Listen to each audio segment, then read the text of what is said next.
Riverdale sometimes deals with disturbing and problematic topics. We provided a list of content warnings in the episode description. After next week's episode, we will be jumping over to Sabrina, The Chilling Adventures of Sabrina, not Sabrina the Teenage Witch, which are two different shows.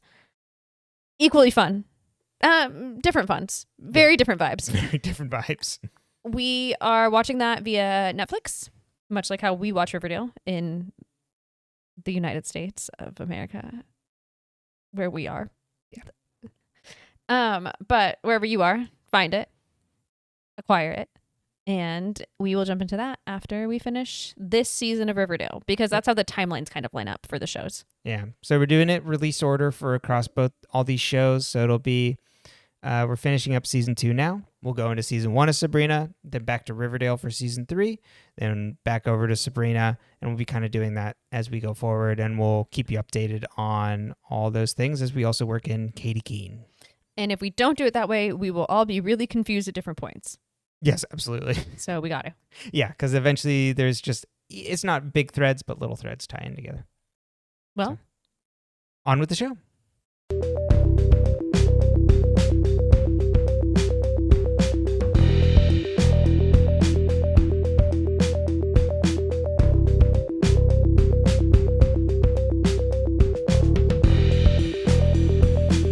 Welcome to Dead Ends. I'm Emily. I'm Brenton. And we have 2 new episodes for Riverdale for you. For Riverdale. I'm going to be misspeaking a lot. I'm a little sleepy today. That's all right, you know? You're just going to get through it. We're going to all do great. We're all going to live with it. I'm so sorry. Yeah. But, you know what's not sleepy? These 2 episodes. No, and you could tell they were going to be good episodes because when the first episode opened, I was like, ooh, this one looks really good, which means something important is going to happen. Exactly. We're putting the budget into this one. It's very pretty. Oh, yes. We're outdoors again. Yeah, we're outdoors in the snow. Mm-hmm. Always a winner. Mm-hmm. Every single time. I thought that Chick being run off into the night happened way earlier. I was like, you've been like, this guy's been hanging around forever. Yeah, I'm like, when does Chick leave? I thought like this happened earlier, and then it was like, oh no, he's in the entire season. Yeah. For whatever reason in my mind, I'm like, he's there for like 3 or 4 episodes. No, he gets a lot of screen time. No, I remember him being around for a long time because I was kind of like, how are we going to get rid of Chick? Right. The first time we watched it, I was like, okay. I forgot that like this is what happens. That scene stuck in my brain. If you follow us on Blue Sky, whenever we have like really good looking episodes, I'll grab a collection and I'll put them up on there as screen caps. But the screen cap of like Chick being chased off is like way too dark just in a screen cap, so I didn't put that up. But I've always remembered that. I'm like, oh, it looks so good. That's funny. As he goes running off. I always remembered how that ends for him. Very, very interesting. Yeah. I remember a later scene that is even if I tried to explain it right now, you'd be like, that doesn't make any sense. What are you talking about? So we won't even get into it. Well, we might as well get into the cast this week. Yes. All right. So leading off, we've got a few, some smaller parts, but we're filling in the gaps here. So Sheriff Michael Mineta is played by Henderson Wade. So we'll actually explain the comics on the left-hand side. So for people listening, it's only $3.99. Yeah, no, pretty nice, huh? Well, I mean, the most comics, individual. It's just like an individual issue, yes. Okay. Yeah, right? Yeah, issue. Yeah, right. I know comics. Yeah. They covered the 10 cent with the $3.99. That's pretty funny. That is really funny. Inflation right here before your eyes, people. Mm-hmm. Sorry, anyway. Well, I have some, so Michael Mineta, the reason there's a comic book here is that he is the latest iteration of the superhero, the Hangman, in the comics.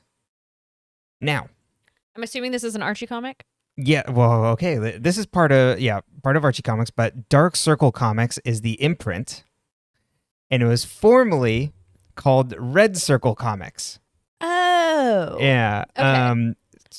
From 1970s to 1980s. So it all makes sense now. And also had included superheroes such as the Black Hood, The Black Hood's a superhero? And then the Shield, the Wizard, the Hangman, the Fly Girl, the Comet, the Web, Jaguar, and the Fox. Not the Which Jaguar. one do you want to be? I am going to be... I'll be Fly Girl. That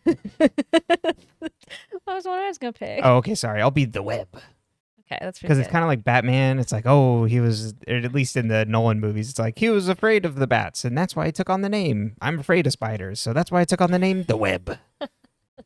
Not Spider-Man. No, I'm The Web. Spider-Man's taken.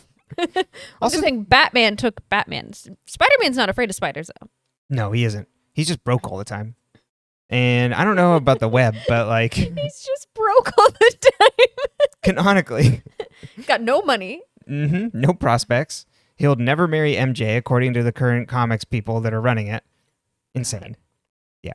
Why make people miserable? I don't know. I have some complaints when we, as in a lot of things, actually, I finished that I was like, I have some complaints about why we can't just let people be happy. Yes. I'm pretty sure, I can't remember the exact person who said it, but worked at Marvel. It's like, well, read other comics then. Yeah. That's horrible. Uh-huh. But Henderson Wade, who plays Michael Mineta. He has 11 really pretty eyes. Yeah, it really does. Now, would it surprise you that he did 11 episodes of Days of Our Lives? Absolutely not. Mm-mm. He's pretty. Exactly. 13 episodes of Chicago Med as Dr. Lauren Johnson. Okay. So as part of one of those Chicago series of shows that I've never seen, but I know about. 10... I never thought about the fact that there was like Chicago Med, Chicago PD. There's like Chicago Fire, yeah. Oh. It's like a whole, it's like the Law and Order. Yeah, but it's just Chicago. It's like, here's the Chicago, Parks and Rec. Oh my gosh. Yeah. But he was also in 10 episodes of Swamp Thing, which is a 2019 show that was produced specifically when DC Universe was like a streaming network. And they were like trying to have their like own specific shows and things on there that was like, here's all where you get all your superheroes. It essentially went into HBO Max or Max now at a certain point. But I remember this because it was like people really liked it. It got like a lot of good critical reviews, but like there was internal like creative issues between the parent company and then the people making it. So like they reduced the episode order and then they canceled it. That's awful. Yeah. And then they were like, oh, we also didn't get like tax rebates from the state of North Carolina where we were as much as we were supposed to get from the state. So then, yeah.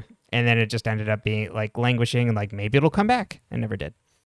All right. For our next person, it's Mackenzie Gray playing Dr. Curdle. Very strong name. I love the name Dr. Curdle. And especially every single time Lily Reinhardt say it. She says, yeah, she just has like a good pronunciation of it. Uh-huh. Well, did you know he's a dual citizen of the United Kingdom and Canada and spends time in both places? Now, that seems pretty nice. Envious. Uh-huh. Interesting enough, he wrote vignettes and shorts for several episodes of Sesame Street from 1984 to 1986. Wow. I know. And then here's some specific credits that I saw from him. He was on Smallville as it's like a Lex Luthor clone or something for 2 episodes. Okay. Interesting. But then was also in Legends of Tomorrow, a later DC show that was on CW as Time Master. So these superhero names are always great. And then 8 episodes. He was in. I was like, why do I recognize him? He was in Legion. Oh. Yeah, he was in the first season as Walter / like, the Eye. You recognize him because we've watched the show before. No, but like he looks like a familiar outsider. Yeah, I understood. I was just like, what do you mean? Why do you recognize him? Like, you've seen this. I also watched Legion. We did watch Legion. Yeah, I we liked it until a certain point, and then I stopped liking it. Yeah, I remember season 2, we kind of like were like, I don't know what's going on. And then I read about the assault at the end of season 2, and I'm like, okay, we don't need to keep watching. No, I don't enjoy that. Yeah, that was a bummer. On to our final person for this week. It is Robin Ross playing Midge's mom, Mrs. Clump. Her name's Midge Clump? Midge. Yeah, Midge Clump. I didn't remember her last name being Clump.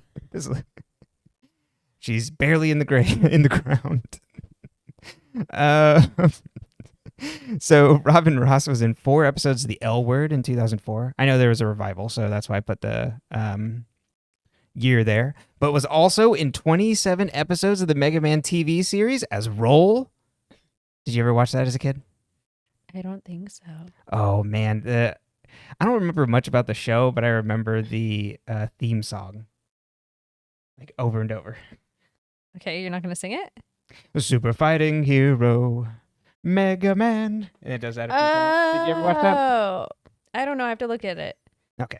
I It I doesn't remember look in great. pictures. I remember in pictures. Jesus Christ. But Robin Ross was also in 39 episodes of 15. Oh, There's a UI show. this guy? Yeah, but that's not the TV show. Okay. And then as Brooke Morgan. So 1 minute. Okay. This guy with the little robot dog? Yeah. He looks familiar. That. Did you ever watch that? What was it on? I have no way. I can't remember. I remember watching it on something. Oh, you can get it on the Internet Archive. There you go. You can go watch it at home. There we go. Yeah, I don't know. That art style, it does not look great. Well, it was a different time. It was. 1994, yeah. 1995. Oh, sorry. I was being a baby. Me too. I was just watching Mega Man. I was weaned on Mega Man.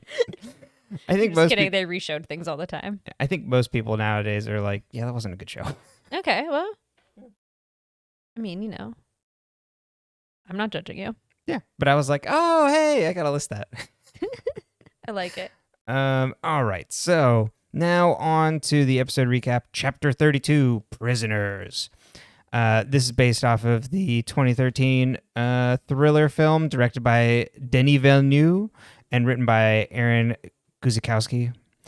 This is the movie I've brought up multiple times on this podcast. I think actually and specifically in the PLL. No, it was actually in the Switch from PLL, like where after the Dollhouse. Oh, where I was okay. like, oh, this is like this like certain type of like modern thriller type of vibe, and I thought a lot of Prisoners. And the movie Prisoners kind of follows a lot like what happens in this episode because it's a recap. It is a girl goes missing and the parents are distraught. Police aren't finding him. Parents think that it's a specific person in town, but they don't have enough to like get him thrown in jail. So they take him prisoner. And they do similar to like what they do to Chic in this to try and get a confession. So it's essentially like how far would would ordinary people go? Well, and it's also foiled and countered in this one against Archie being taken by Nick Sinclair. Nick. I was like, what's his name? Oh, Nick. I will say this episode gave me a lot of anxiety, which makes sense. Like, it was a stressful, like, I enjoyed it, but I was like, this is stressful. Very much so. And I know what happens in the end. Mm-hmm. But I mean, still, like, watching, I'm like, stressed. as they get in over their heads, like, Uh-huh. what to do with, like, Chic tied up in the basement. That part didn't stress me out. Oh, what stressed you out, actually? I don't remember. I just remember feeling so stressed. It was more at the beginning. I feel like it's just like the way it builds. Oh, like the way like they're building towards something, and so you're like, oh God, what's gonna happen? Like it's that like, oh no. And leading up to like him being put in the basement. Yeah, and Archie being taken. Right. Okay. Well, in that summary, I mean, had I known they were just gonna take Archie, I might not have worried as much. That's right. Oh, and also the indecent proposal with Veronica. Yes, that's true too. Yeah. So we open on Midge's funeral, which R.I.P. Midge, but also all the vixens and Cheryl are wearing their uniforms in black. Except Betty and Veronica, who are sometimes vixens and sometimes not. And there's no Josie. Oh, yeah. Imagine they have like, do you have your funeral uniform? That's right. What else are you using that for? This is our away games. School dance We team. wear all black. Sheriff Keller interviews the students in the play. Jughead tells him about filming the play. Midge confesses to the letters like threatening Midge. Who confesses? Oh, sorry, not Midge. Sorry, Ethel. Yeah, I was like, Midge was working double time. Yeah, exactly. Threatening herself, and she ended up dead. No, Ethel Wait, confessed. I also wrote in my notes, Midge did write the letters. God damn it. Poor Ethel. Why? Getting no I break think from I meant to put Midge. Ethel did write the letters. there's like threatening Midge. Yeah. But I wrote Midge did write the letters. Yeah. You know, it kind of takes out any of my point of being like, God damn it, like Ethel really wrote the letters. We're really like playing with that. And then I wrote her name down. I didn't write her name down in my summary. But I didn't either. And I don't even usually take like scene by scene notes. For shame. For shame. Moose says he doesn't know what the last thing he said to Midge was. Archie asks if Sheriff Keller found any evidence that linked Mr. Svensson to the Black Hood, and he thinks they got the wrong guy. Sheriff Keller insists he was the Black Hood. Back at the funeral, Cheryl says the Vixens won't stop until the murderer is punished. Sheriff Keller stops to talk to Mrs. Clump, who hits him for not protecting her daughter, and Cheryl's like, your time as sheriff is numbered. It's a good, like, it's almost like the Mona's mom to Allison slap. Like, it's a good moment. Mm-hmm. Absolutely. I love a funeral slap scene. Yeah, I was like, this does remind me of other things we've seen, but I didn't specifically remember that. Uh-huh. Yeah, that's great.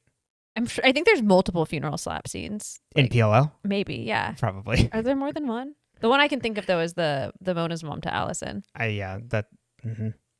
The four main characters gather at Pop's. Jughead thinks it was a copycat killer and thinks it's Chic. Betty says, no, I brought him from the hostel. Archie floats that Svensson wasn't the real Black Hood and that his eyes didn't match.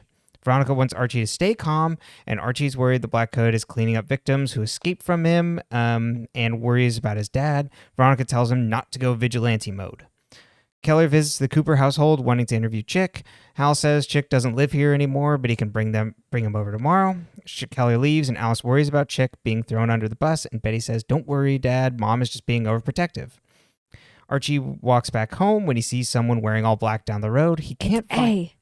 Exactly. I was like, exactly like A is stalking him. Uh-huh. It looks exactly like... It's black hoodie, black everything. He can't find them and walks away, and we see the figure emerge behind him down the street. The next morning, Archie tells Fred he's worried about him and the Black Hood is coming after him, and Fred's like, I'll be safe, there's a deputy outside. The Lodges have breakfast. Hiram asks Veronica about Cheryl taking Midge's death hard. And then Veronica's like, count me out of whatever scheme you're cooking up. Hiram's like, I know she's upset, but like, I think it's hilarious that Veronica's like, I'm putting my foot down at scheming around Midge's death. I'm like, that's your line? This is the Brita meme from Community. I can excuse racism. But I draw the line. Betty asks Alice if Chic should leave town before being interrogated by Sheriff Keller, and Alice is like, he'll be pursued if he leaves town, but I'll coach him through the interrogation so he doesn't give us up. At school, Betty wonders about the connection between Chic and Mr. Svensson, as they could have interacted when they were both at the Sisters of Quiet Mercy.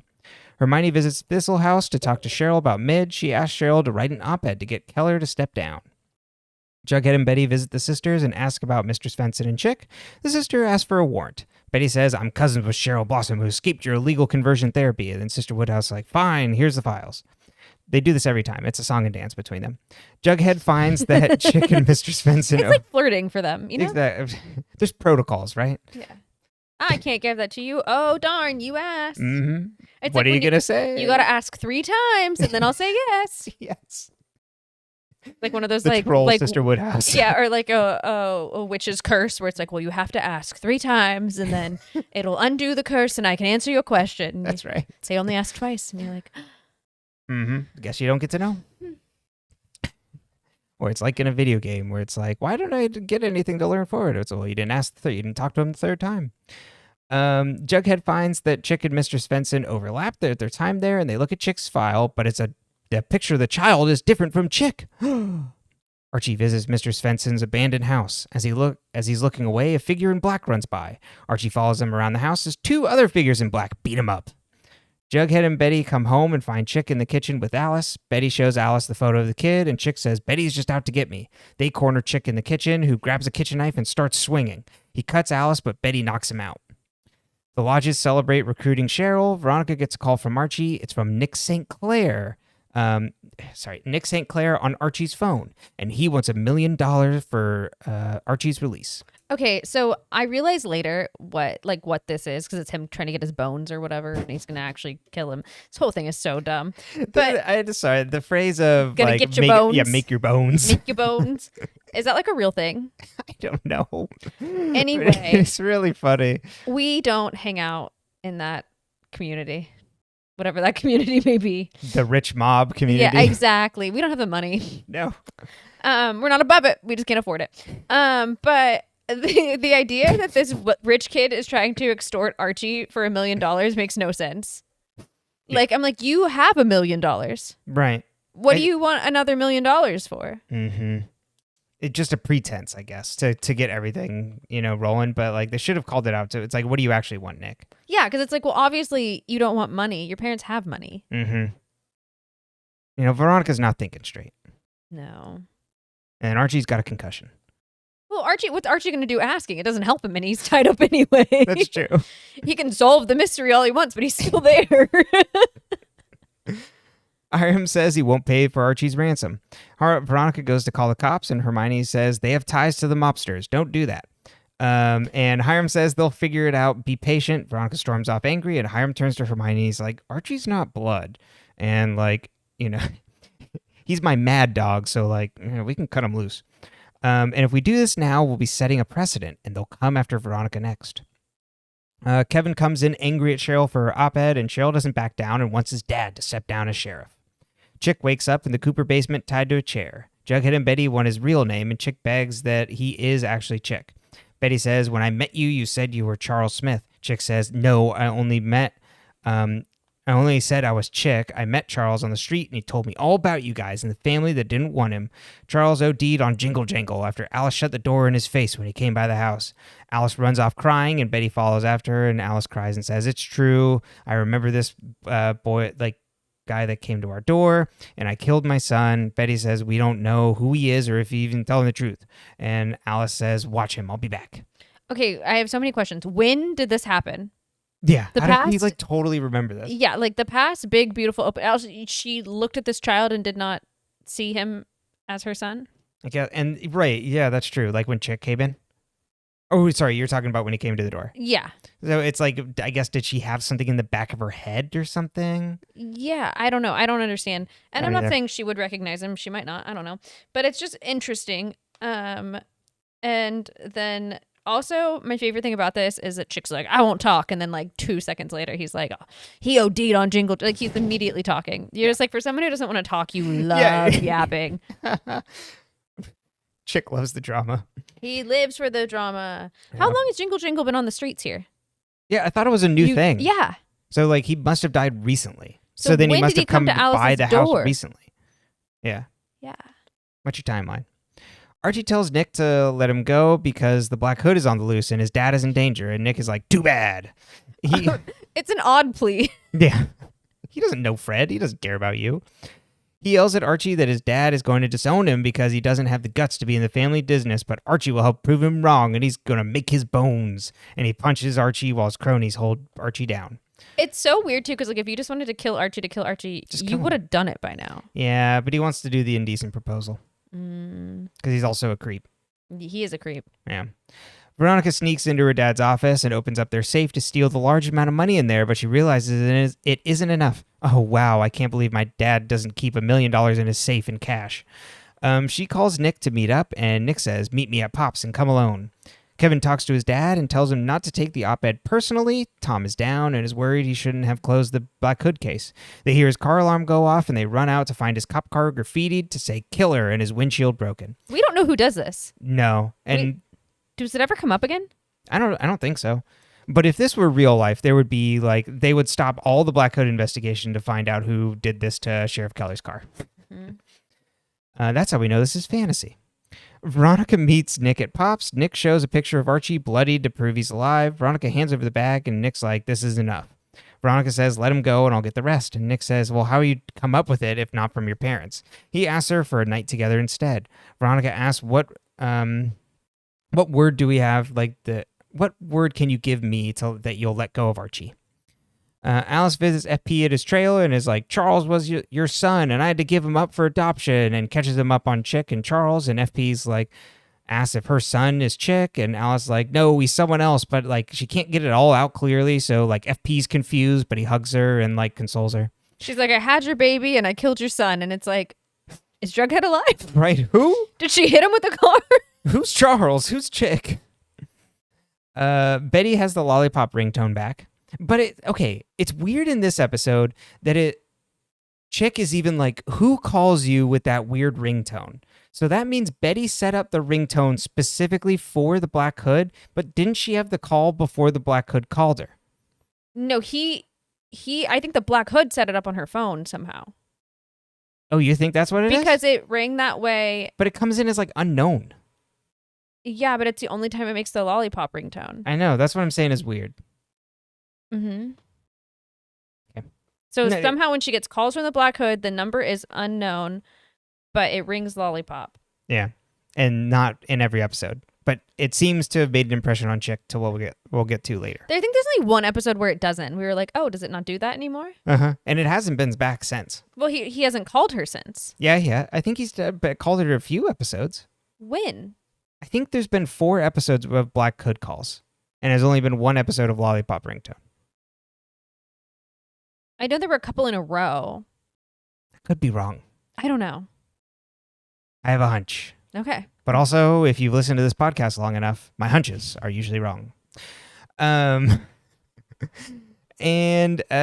she says, you killed Midge and set up Mr. Svensson. He's like, very good. But you've been making a mistake and letting a sinner into your house, and he's murdered before. Black Hood hangs up. Jughead comes upstairs and asks who that was. And Betty's like, it was my dad, and we need to go back to the hostel. I don't think Chick is telling the truth about Charles. Nick sets up a TV in front of Archie that will live stream his night with Veronica, and Nick says he'll kill Archie to make his bones. Jughead and Betty visit the hostel and knock on doors. Betty asks about Charles to a woman, and she's like, he was so nice. May he rest in peace. And Jughead's like, did he have a drug problem? And she's like, I don't know about him. But like the other guy he lived with, they would always fight, and I think the other guy murdered him because one night he came out with bloody sheets. They go to interrogate Chick. He calls him out on never letting him go because he'll tell that they won't let him go because he'll tell the truth about the dead guy. Betty tells him to tell the truth, and Chick says, "You'll never know if I did or if I killed him or not." Betty gets another call from Black Hood. Black Hood wants Chick delivered to him and promises that no one will know about the death in the Cooper household. Before she can answer, FP busts in. They run downstairs to find Jughead beating the shit out of Chick, and FP stops him. This part makes no fucking sense. The next part? Yeah. Okay. Outside, FP tells Jughead it's not his business and it's not their business. And Jughead, don't go near them after this because of what I did to Jason. FP's like, it's not our place. They need to decide what to do and then we'll help. But like, you don't leave them alone with someone who's potentially a killer and a liar. We need to go across the street and leave them inside with him. When they leave, they're gone after that. Oh, yeah. Mm-hmm. There's no more Jughead or FP. Yeah, let's go get us something to eat. Are you hungry? Alice and Betty debate what to do with Chick, and Alice says, we need to tell your father. Nick and Veronica have their indecent proposal night while Archie watches via laptop while he's tied up. Veronica pours them both champagne. Archie kicks against the desk and finds that he can move the chair that he's cuffed to, and he does, and kicks off the desk and breaks the chair, gets free. He knocks out one of Nick's goons and is able to avoid the other one and make an escape. All I know is Archie did not watch enough television in the 90s and the early 2000s when they'd have like those nighttime shows on and it'd be like, here's how to, like, if you get put in a trunk, here's how to get out. If you get tied to a chair, here's what to do. I watched a lot of that as a child. What's the... Was it like Dateline or 60? I don't remember. They had all of them. America's Most Wanted? Oh, we did watch America's Most Wanted too, but obviously that's really good for your mental health to watch at a very young age, I feel. Yeah. That's definitely good. That was good for me. That's what I've heard. Hal freaks out at Alice and about Chick. Alice tells him she'll go to prison too and tells him about the dead drug dealer, but says Betty had nothing to do with it and dismisses Betty. Betty instead goes downstairs with a gun. She hands Chick a coat and tells him they're going to leave. Archie arrives at the Five Seasons and breaks down the door to Nick and Veronica's room. He finds Nick knocked out cold and Veronica says she roofied him. Veronica calls Nick St. Clair's dad for ransom while Archie ties him up. Betty and Chick are in a graveyard, and Chick asks who's the person that calls you with the one with that weird ringtone. Betty says he'll find out as she asks for the truth about Charles. Chic says he lost control and he didn't mean to hurt him. The Black Hood shows up far away, and Betty says it's Chic's angel of death, and she's giving Chic a head start. The Black Hood starts walking closer. Chic freezes, but eventually takes off running into the woods, and the Black Hood takes off after him. Kevin comes home and finds his dad drunk. Deputy Mayor asked him to step down, and he did. He says since he resigned, they'll be bringing in someone from the outside, hopefully someone who can catch the Black Hood. Veronica has a pile of money on the table as the Lodges come home. She says the St. Clairs hadn't heard anything about Archie's kidnapping, and he's in the office waiting to speak to you. Hiram speaks to Archie alone, and Archie's like, when I was tied up to the chair, you know what I was thinking about? I was thinking about how I haven't done enough for you, Hiram. Oh, God, you idiot. And how I proved to you myself to you in a lot of ways, but I haven't made my bones with you. I want to bring down the Black Hood. And Hiram's like, I'll help you. Alice sits alone as Betty comes home and asks where she went. Betty says she took Chic away and he's gone for good, she thinks. Alice asks where he is, and Betty says the bus station. She realizes that Hal is gone and asks where he is, and Alice says he went out to look for you. The end. This one I feel like is like the most Black Hood foreshadowing. Yeah. And when we get to the reveal, we can come back to some of these. But I was just like, oh, damn, like I missed so many signs. I feel like you can start being like, oh, it's pointing in certain directions now. Yeah, now it's very actively pointing in like a specific direction. And the next episode, I think even more so. Yeah, absolutely. But I was just like, oh, I totally missed it until we were, like here in the the first time we watched it. Mm-hmm. And even then I was like, okay, but like, is that going to be true? Right. Which, yeah, is that exactly. going to be true? Yeah, I mean, when they start pointing to someone when there's still like 3 episodes left in the season, you're kind of like, well, this could really change. Oh, wait, sorry. Real quick, I forgot to mention up top. Oh, well. Actually, maybe we'll record something and I'll put it up top of reminding people that we're going to be starting Sabrina soon. Okay. I will do that instead. Okay. So, first and foremost, Archie is so stupid. Yeah. We knew something was going to happen to Archie because Veronica's like, I would just be so upset if something happened to you. And so you go, oh, Archie's getting kidnapped in this episode. 1 week away from retirement. Exactly. But he's decided now he needs to earn his bones to Hiram. Meanwhile, Veronica has given up any loyalty to her family. Yeah, absolutely. She keeps up enough to live with them. But Veronica's handling her own shit. Mm-hmm. And can you imagine that you're tied to a chair and you think that someone might kill you? And the thing you're thinking about is that you haven't proven yourself enough to your girlfriend's father. Mm-hmm. Archie, you need to go. You need to get help. Is Archie playing a game, or is he just this dumb? Point. No, I think as evidenced in the next episode, he was just stupid. Yes, he's in love. Because it's not until the Dark Circle stuff comes up that he's like, okay, you've gone too far. Yeah, this man's actually using me. It is very like when you date someone for the first time and they're really manipulative to you, but like you don't want to admit it. Like that's his relationship with Hiram. It's so true. He's in a toxic relationship with Hiram. He's in a very toxic relationship with Hiram. Mm-hmm. And for shame, Hiram. Exactly. It's embarrassing for him. So speaking about parents and all of that, I'm just laughing at that Hiram's network of high school boys. Hiram has a collection of boys. We will get to that in the next one. Yep. So Cheryl and Kevin, I think they're kind of like, it's a small scene, but like I think the scene where they face off is really important because it's two people who care very passionately about the town. And Kevin from like his proxy through his father, but Cheryl because so many people she's cared about have been hurt or died or hurt her. Yeah. And so like Cheryl's choices and actions in this actually make the most sense to me because she has every reason to feel that way. Absolutely. She lost her brother and her father did it. And it like they didn't like Betty solved that. The police didn't. Midge died now. So that was someone was one of her vixens. Like that's someone who was under her protection, for lack of a better phrase. Yeah. Her mother and her uncle, who has now Claudius has just disappeared. He's just gone. Yeah. Well, okay. She did cast out her mom and dad from the house. Mom and uncle. Mm-hmm. So now, well, yeah, Claudius disappeared before that, but now they are officially gone. Mm-hmm. Even though we don't see him leave, so it's a little confusing. Definitely. So she's lost and had so many people she cares about be put at risk that it makes sense that Cheryl is like, oh no, we need someone else to come in here because obviously whatever you're doing isn't working.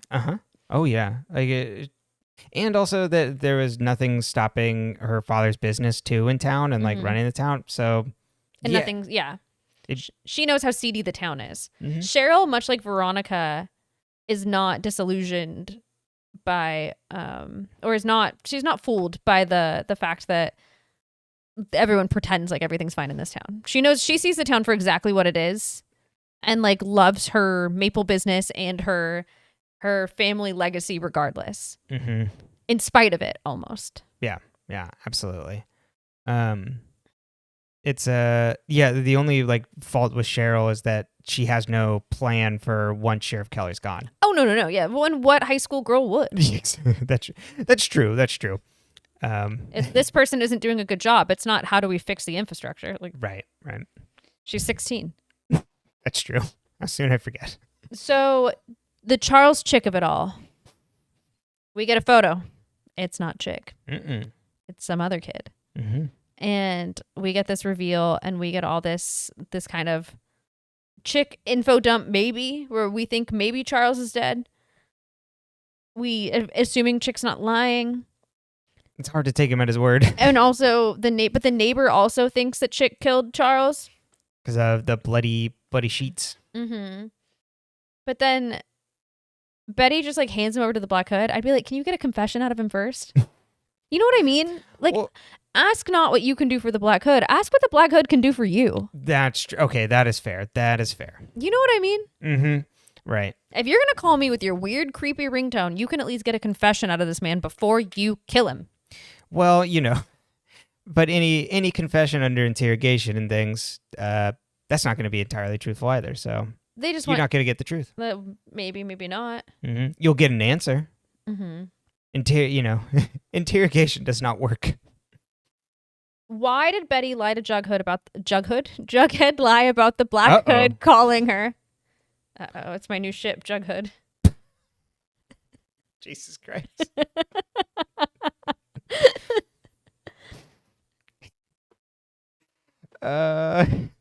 There's a darkness inside me.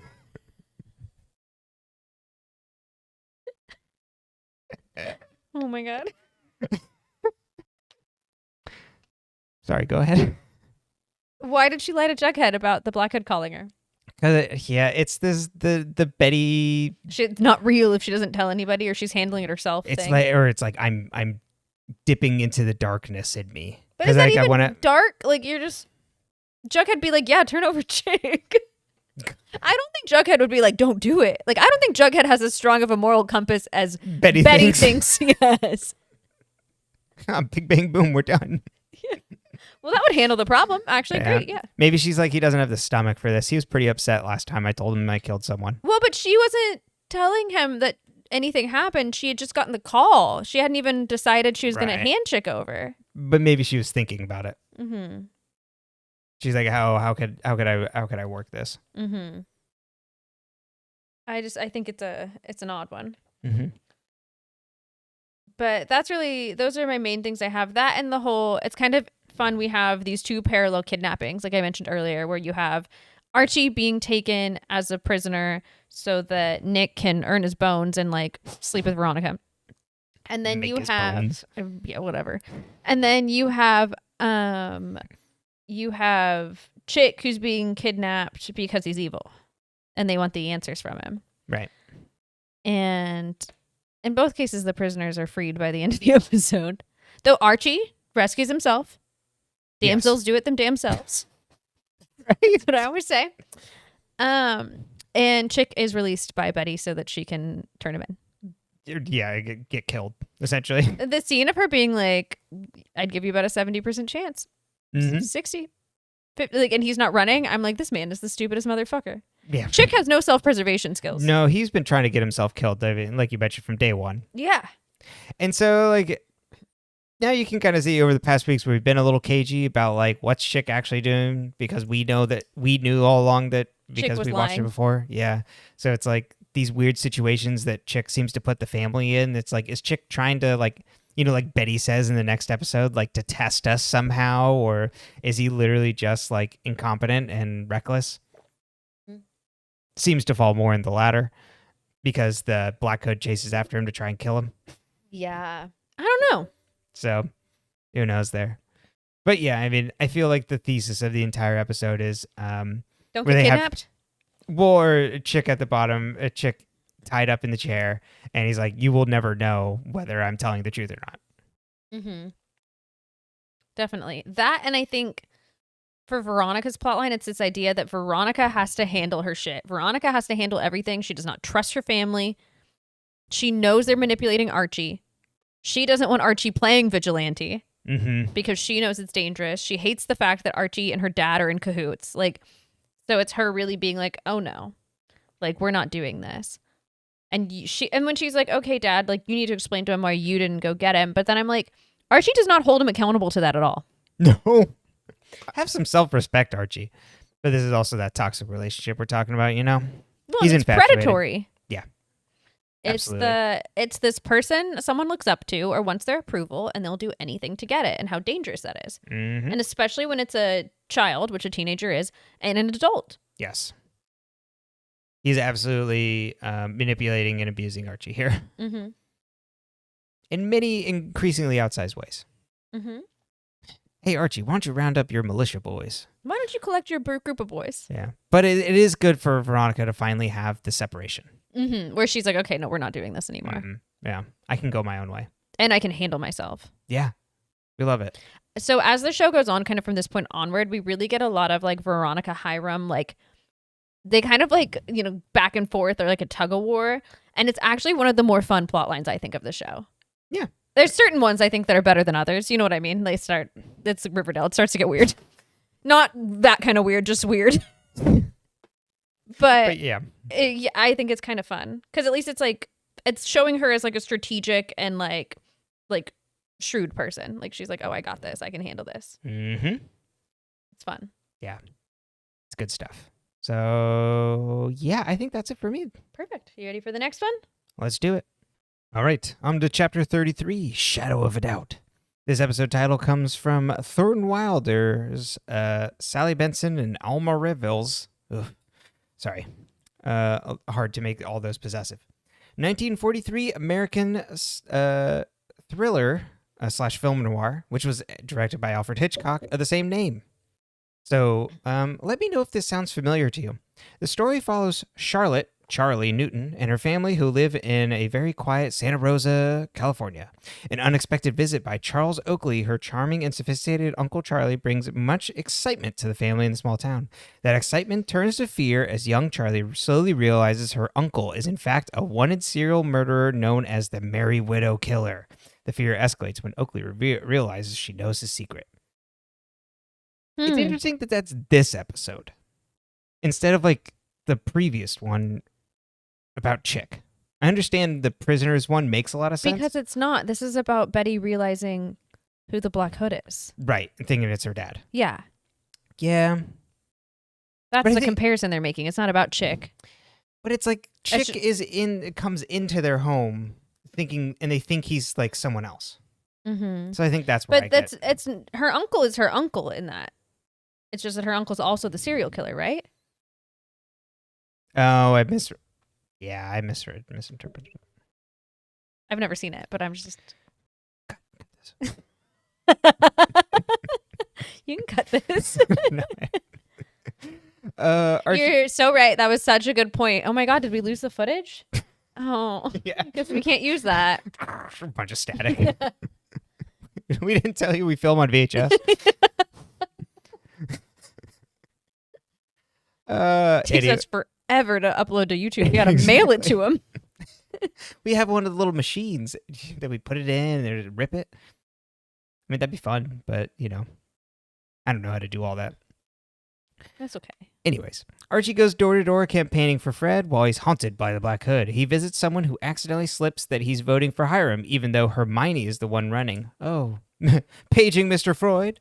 No, but Betty sits at home and suspects her dad. Hal notices her staring at her, and Betty tells her parents that she's thinking Chic was a test, and they're all stronger for it.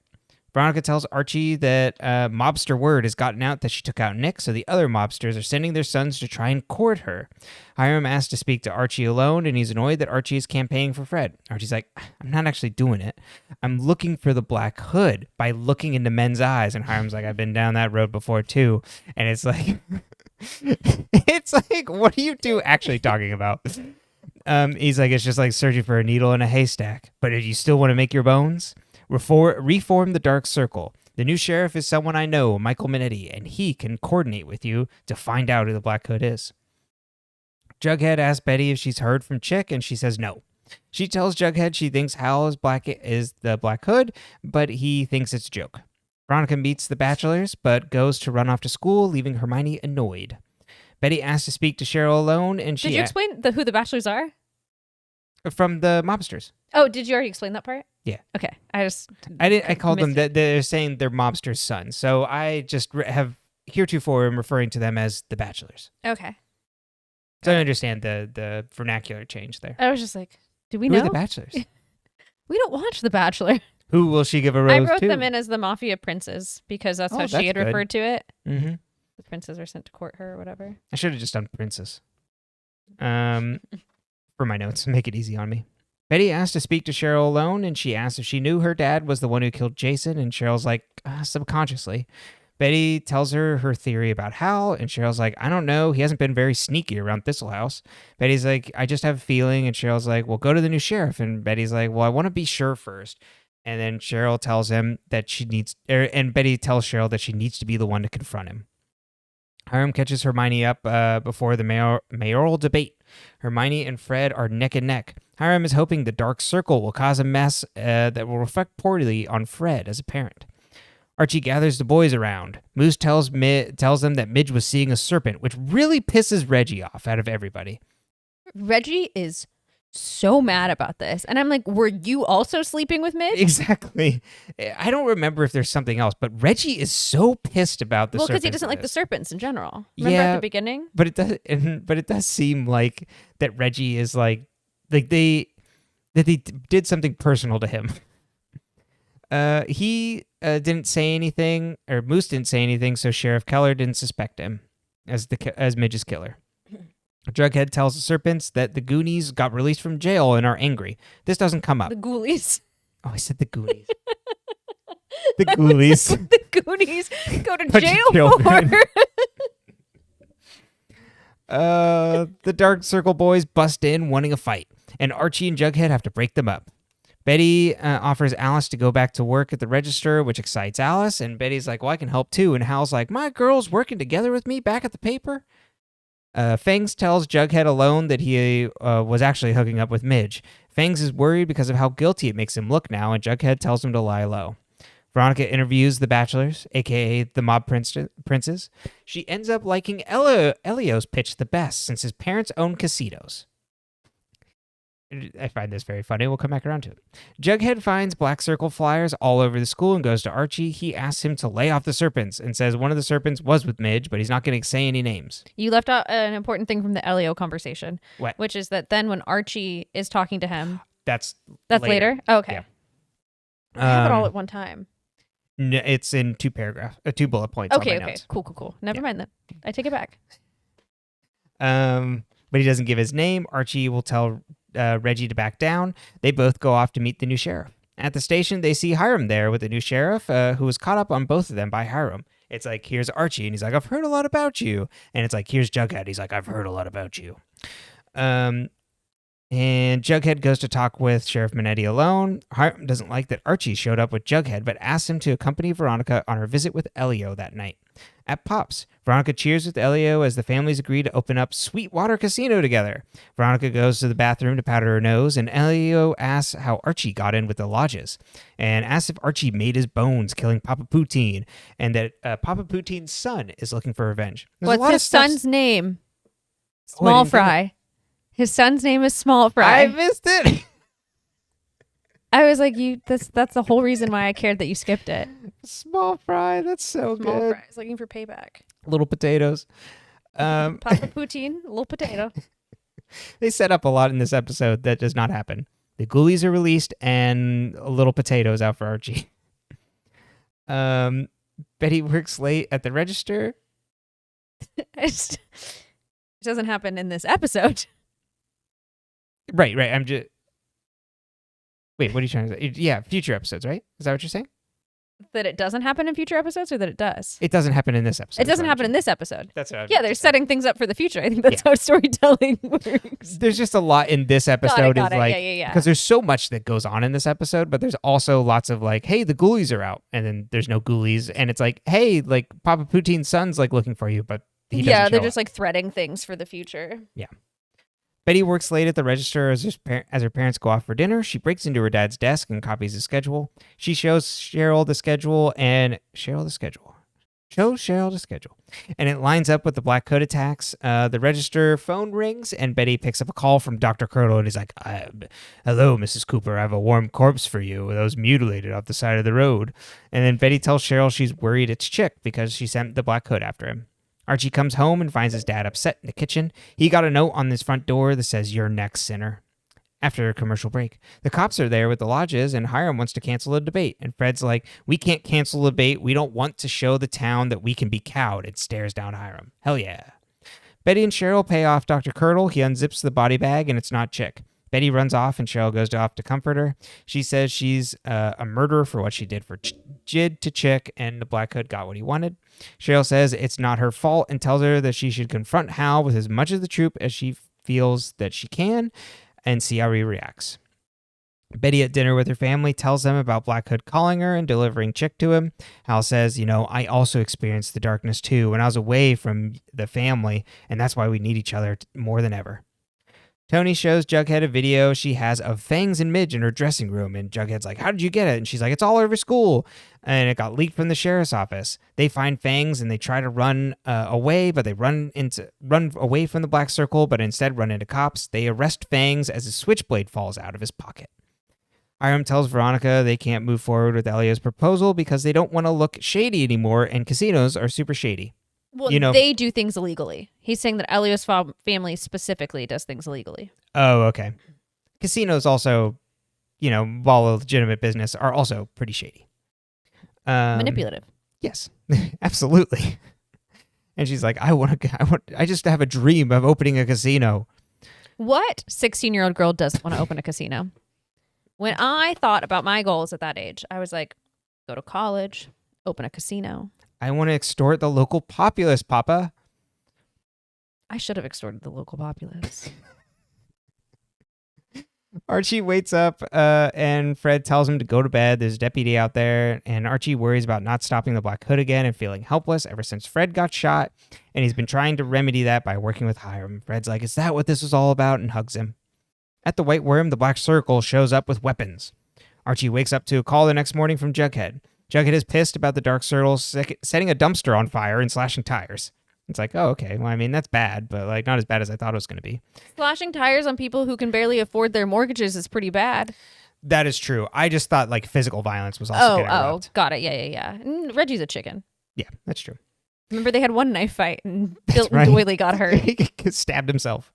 Sierra McCoy finds him on the street, finds Jughead on the street. They both go into the station and find that Fangs is being interrogated by Sheriff Manetti. My notes, I wrote manatee. And Sierra McCoy is going to be representing Fangs. Later, she tells him the police are trying to make the charges with him carrying a switchblade stick for now. Archie reprimands the Dark Circle and disbands them. And Archie's like, you're not the one that can do that. Reggie says, you're not the one who could do that. And you're not the one paying us. Hiram is. And Archie is shocked. And Reggie says he's also the one that gave us the idea and told me I was in charge. Veronica, Kevin looks like absolutely scandalized when Reggie tells Archie that Hiram's paying them. Mm-hmm. I would be too. And why is Kevin participating in this when Hiram's the reason his father doesn't have a job? Yeah, really. I have a lot of questions about Kevin's motivation. He's just kind of doing stuff in the background, making moves in silence. Veronica meets with Sierra McCoy to ask about opening a casino legally. Betty calls Cheryl about her dad. He's still making weekly payments to a share B&B. They go off together to break in. They find a mostly gross bachelor pad. Cheryl finds the Nancy Drew code book that the Black H used for the cipher. That night at the debate, Veronica talks to Hiram about the casino and doing it all legally, but he shuts her down angrily. Also, most importantly, Alice is the moderator for the mayoral debate. It's a choice. I love it. Archie watches the audience off stage. Hermione makes the claim that Sheriff Minetta apprehended Midge Cump's killer, and Fred says we don't know that he kills her and he deserves his day in court. Hermione asks if he knows about the Dark Circle, this dangerous radical group, and it was actually started by your son, Archie. Veronica spots someone in the rafters and calls out that it's the Black Hood who has a hunting rifle and starts opening fire. Archie tackles Fred as the chaos erupts. Fred, luckily, doesn't get shot. Hiram, Sheriff Minetti, Fred, and Archie catch up afterwards. Hiram asks Archie to go along with Sheriff Minetti to identify the Black Hood, but Archie's like, actually, I'm going to go home with my dad instead. Jughead talks to Sierra at Fangs' cell and wants to know why Fangs is still in prison. With the Black Hood alive and well, Sierra says they're treating the cases between Midge's death and the rest of the Black Hood killings as two separate events, and there's protesters outside that will be angry when Fangs is released. The lodges catch up afterwards, and Hermione is shaken. Veronica argues with Hiram about her mom staying in the mayoral race. Veronica says she's going to go ahead with the casino when she has the money. Hiram's like, oh, the money you got from the St. Clairs? I took it and put it in a trust until you're 21 that you can't access. Hal is going to run off to the register, but Betty stops him and tells him about finding the Nancy Drew codebook in his share B&B. Hal says, all I knew was that it was your favorite, from when you were a kid, and I found a copy online, and I was saving it for your birthday, and realizes she thinks he's the Black Hood. Betty asks if it was just a present, and he says yes and hugs her. Jughead comes home and finds Joaquin at the trailer. Welcome back. FP called him to sneak Fangs out of town. Jughead says we need to save him from the angry mob first. Hiram tells Reggie that Fangs is being released and suggests that the Dark Circle should take some justice into their own hands. Veronica visits the Andrews. She tells Fred that she'll be supporting his run for mayor from now on, as she can't stand by her dad anymore, and the episode grinds to a halt to allow for a Archie sex scene. Betty looks at her memorabilia Black Hood mask and the Nancy Drew codebook. She calls her dad, who asks if everything's okay, and she's like, I want to finish our conversation from earlier and meet me at the place where it all began, at the speech for the town hall, and it'll be just the two of us as it's supposed to be. Jughead calls Archie and says he's at the station and the Dark Circle is out of control and asks for his help. Betty is at town hall with her loaded gun. Jughead goes to the sheriff and a few servants inside the sheriff's station looking for a way out. Fangs is freaking out because he doesn't want to die from the angry mob. Which is fair. They make a break out the door into the angry mob. FP helps push through the crowd. Archie tries to push through and sees Reggie following them with a gun. Archie runs through the crowd and tackles Reggie. We hear a gunshot, and Fangs gets hit in the gut. We see that Reggie still had the gun in his hand as chaos erupts in the crowd. Cheryl gets a knock at the door and opens it to the Black Hood. And she gives off an amazing scream queen scream. Oh, yeah. Okay, so you know what I took away the most in this episode? What? So there was an episode, maybe last week, the week before, where Veronica makes an offhand comment about how they're like the Montagues and the Capulets, like they're Romeo and Juliet, with the families fighting. And I'm like, no, that's Jughead and Archie. Jughead and Archie, and then their families are like, the serpents and the Black Circle, and it's the two of them who love and care about each other so much, but are like trying to like deal with the people in their life that are like fighting. And in Jughead's case, like those people are warranted in their fighting. Right. But I was just like, wow, it really is like bulldogs versus serpents is like the Montagues and the Capulets. Uh-huh. A true Romeo and Juliet is the Jughead Archie story. Exactly. The only difference is that they don't have, they're not like the upstanding, I guess like the Andrews more than the Joneses. Like upstanding like family in town. Mm-hmm. But I guess the Joneses are for the serpents, just not in the north side. Yeah. So it's, they're the leaders of their communities. Mm-hmm. I just thought it was interesting. Absolutely. We also watched Romeo plus Juliet recently. We did, and it was amazing. Amazing movie. I did not recall how amazing it was, but it's amazing. Okay, so let's talk about Archie's realization that everything broke after the shooting at Pops for him, and he has realized that, wait a minute, I'm walking around trying to fix things, and I'm making it worse. Mm-hmm. It's beautiful. Yeah, more men should self-reflect. And I love when Fred is like, oh, is that what this is all about? Brings him in and hugs him. Yeah, he's like, oh, you've been running to Hiram because you felt scared and out of control, and you think this man with all this money and power has control. Mm-hmm. But money and power don't give you control. Mm-mm. And he's just been like indiscriminately going out and, trying to hurt people just so he can make himself feel somehow better. So yeah, it's a beautiful moment. Mm-hmm. In terms of horrific moments is when Veronica's like, hey, Mom, maybe you shouldn't keep running for mayor. You were just shot at. And Hiram's like, no, she has to. Mm-hmm. And I'm like, oh, this man doesn't love his wife. No, absolutely not. It's rough. Like, Hermione is completely shaken. Mm-hmm. And it's like, and then instead Hiram is just trying to like lay down the law on top of like Veronica to like fall in line. Mm-hmm. It's intense. It's a lot. Yeah. I mean, we don't need any other evidence to know Hiram's like the absolute evilest man in town, but like, Jesus. I do like a Hiram Reggie pairing. I think that having two just like baddies is more fun. You know what I mean? Like Reggie's just stupid and kind of, he's not evil, but he's dumb. Mm-hmm. And so Archie's dumb, but like he's morally good, but he's not. Yeah. Reggie is not defined as morally good. No. Yeah, Archie thinks what he's doing is good, and Reggie's like a make ends meet sort of person. Exactly. He's like, yeah, like he is fully on the right wing thing of like, yeah, we just need to take steps to get things done. Mm-hmm. I'll just handle it myself. Mm-hmm. I'm a good guy with a gun. Yeah, absolutely. And we don't need. I know that Fangs did it, so I'm gonna take him out now. Mm-hmm. Whereas like Archie was like conflicted about having to like even use a gun. Mm-hmm. Fangs gets shot. Yeah, that scene is amazing, by the way. Mm-hmm. Where they're really pushing through the crowd and everything, and then Reggie is like stepping through. It's how I feel at a music festival, though. Yeah, I mean, like that's too fair. many bodies, and like I can't see anything because I'm too short, and it's just stressful. You're not wrong. Betty calling her dad to meet her, but he hasn't shown up yet. Mm-hmm. And she just misses all of this. Like no one told Betty what was going on during all of this. Yeah, Jughead didn't call her. No, there's no communication happening between the four of them right now. No, not at all. Except for when Veronica and Archie fuck. Yes. And they both are like, fuck Hiram. No, yeah. You got what I meant.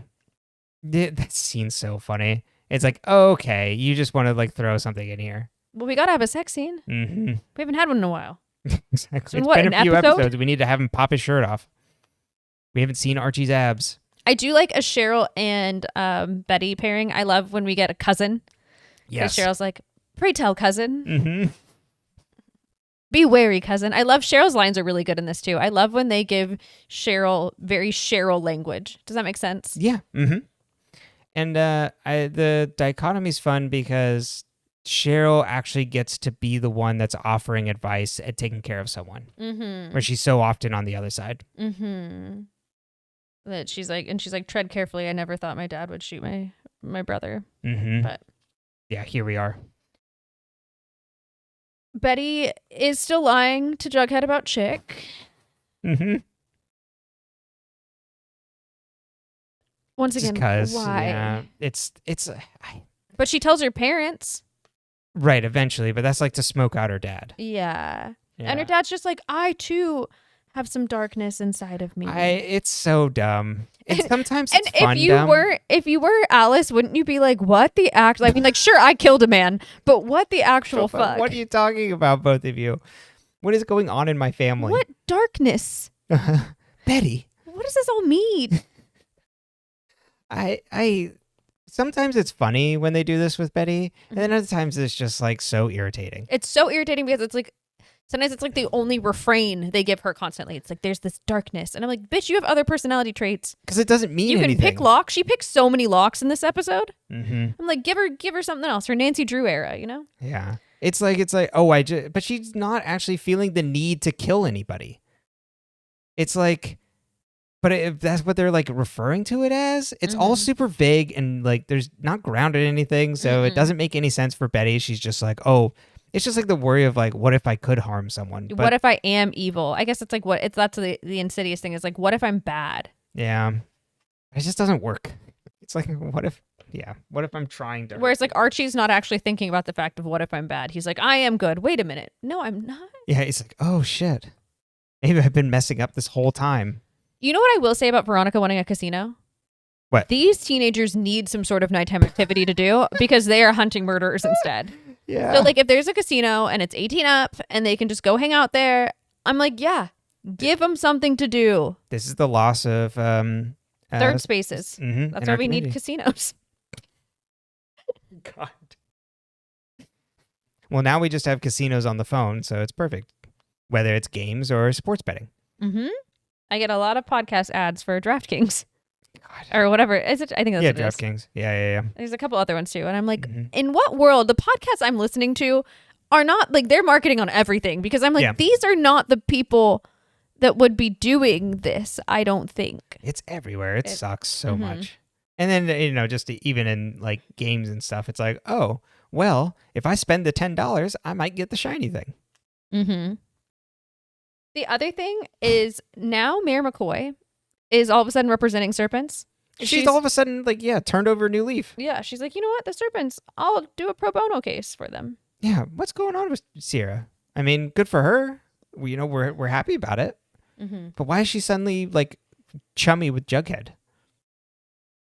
No fucking idea. She's the only lawyer in town. Exactly. Maybe a game respect game. She's like, you know what? You're now that I'm not in the mayor's seat, you were really gunning after me, and you were close. Yeah, you were pretty right. Mm-hmm. You know. So that's really all I have on this one. Is there anything you really wanted to focus on? No, I think it's just It's a setup episode. Yeah, and really good. It's like really good at turning up everything. Like we're like getting lots of payoffs to the end of our storylines here, and really setting up for the last couple episodes. These move so fast. Like there's tons of stuff that's covered in here.